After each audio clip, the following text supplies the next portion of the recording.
So I'm going to be going through examples 3, 4, and 5 from the 5.2 notes. So starting with number 3, we're going to start with the left side because that is the more complicated side. So here I can just draw my little squiggly line to separate the left from the right. We only want to work on the left side. And for this one, we are going to change everything to sine and cosine because we already have one ESET sine and we have cosecant, and we don't have any squared, so we couldn't use the Pythagorean identities. So I think our best bet at this point is to just change everything to sine or cosine, or maybe just all sine if that's how it works out. So for this one, sine can be left alone, and cosecant can be written as 1 over sine x because of the reciprocal identities. So since we have a sine x on top and 1 on bottom, this cancels out to equal 1. So the left side now looks like the right side, and we're done.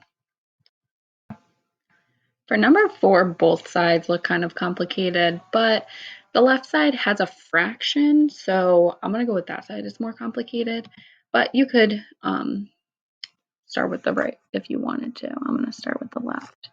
So here I have cosecant squared x over cotangent x.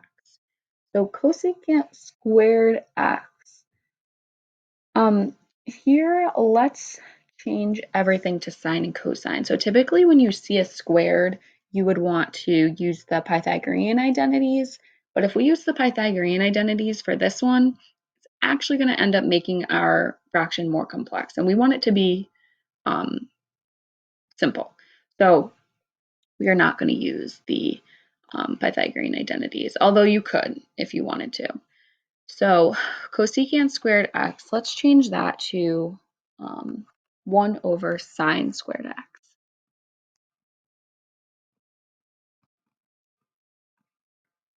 And let's change cotangent to cosine over sine. So now here, if I keep the top fraction, change this to multiply, and flip the bottom, I get 1 over sine squared x. So notice I changed cosecant squared to 1 over sine squared. You do need the squared, but for cotangent, there wasn't a squared, so neither of these have squareds. So sine x over cosine x. So I have 1 over sine squared times sine over cosine. So I have 1 sine on top, 2 on bottom. So 1 sine cancels with one of these. So we're left with 1 over sine times 1 over cosine. 1 over sine x times this sine x completely canceled out to 1, so 1 over cosine. And now I can change this to 1 over sine x is cosecant x, and 1 over cosine x is secant x. And that is what the right side of my equation looks like. So we can put a check there and put a check down here, and we are done. Now there is another way to do this that I want to show you guys. So I'm going to erase this and show you that way. So let's say for this one, you did use the Pythagorean identity. So 1 plus cotangent squared u. So let's see how that would play out. We have 1 plus cotangent squared x. So we have 1 plus cotangent squared x, which is cosecant squared x, according to the Pythagorean identity, over cotangent x. So from here, then you'd want to do something else. So maybe we break that up. So 1 over cotangent x plus cotangent squared x over cotangent. I got rid of my squiggly line because it was in the way. All right, so 1 over cotangent x is the same thing as tangent x. So we have tan x plus 1 cancels on bottom and 1 on top, plus cotangent of x.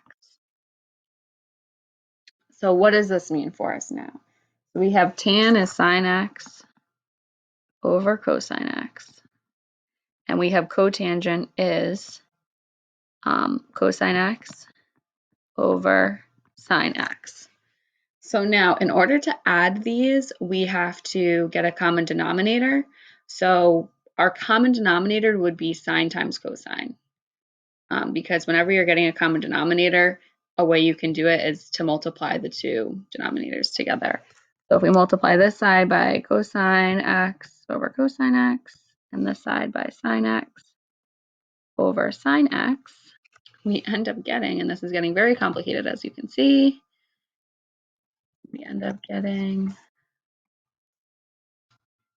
sine squared x over sine x cosine x, and that would be cosine squared x over sine x cosine x. All right, and then we can add them together. So we get sine squared x plus cosine squared x over common denominator. And if you look at the Pythagorean identities, sine squared x plus cosine squared x is 1. So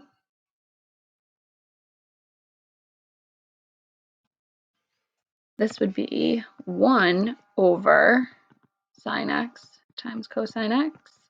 And if we split that up to be 1 over sine x times 1 over cosine x, we get our final answer of cosecant x times secant x. And so as you can see, that way is a lot more complex than the way I did it. So if you get to like this point and you have to start adding fractions, maybe go back and try a different tactic, because as you can see, we did get the final answer in that way, but it was a lot more complex than the way we got it the first time.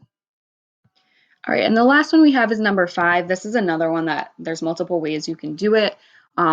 As you can see, you know, both sides look pretty complex, so it doesn't really matter which one you start with. I'm going to go with the left because the left has a cosine and a sine, and the right has a sine.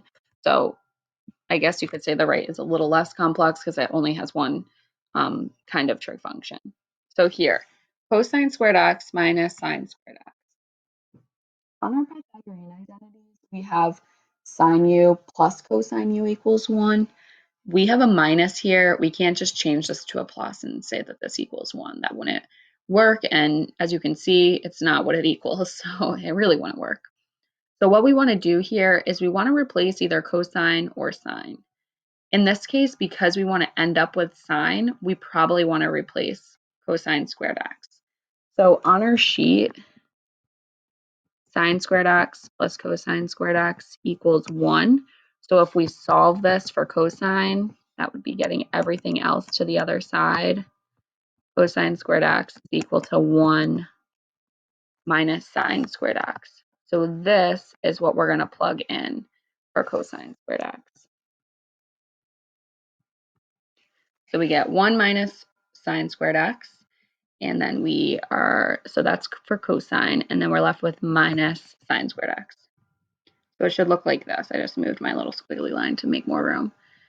So now I have 2 negative sine squared x. So I can rewrite that as 1 minus 2 sine squared x. And lo and behold, it looks like the right side of my equation. So if you were to do it the other way by plugging in something for sine squared x, that would work as well. So give the letters on the right side a try. I'll be posting an answer key. And if you have questions, you can always send me an email.